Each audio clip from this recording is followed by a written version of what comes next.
অনুভূতি ঘুমের তুলছি তো অনুভূতিটা একটু ভোতা এখন নাস্তাটা খাইয়া তারপর কমনে এইভাবে কুমড়া এখন শীতকাল হওয়ার সাথে কুমড়া না পরিবেশটা চেঞ্জ হয়ে গেছে। বর্ষার সময় পানি থাকে।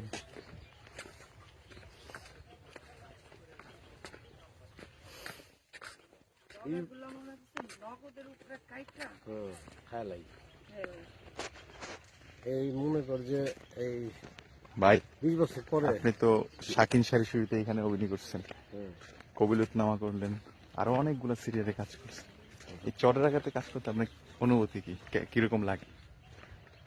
অনুভূতি ঘুমের তুলছি তো অনুভূতিটা একটু ভোতা এখন নাস্তাটা খাইয়া তারপর কমনে ভাল লাগে। পুরনো জিনিস স্মৃতিচারণ তো ভালোই লাগে। শাকিন শাড়ি শুরুতে, তারপর হিট, তারপর হচ্ছে আপনার কবিলুতনামা, ওইটাও অনেক ভালো নাটক ছিল। হুম, এখনো মানুষজন দেখে। সারা জীবনই থাকবে ভালো জিনিস তো। থ্যাংক ইউ ভাই। ওয়েলকাম।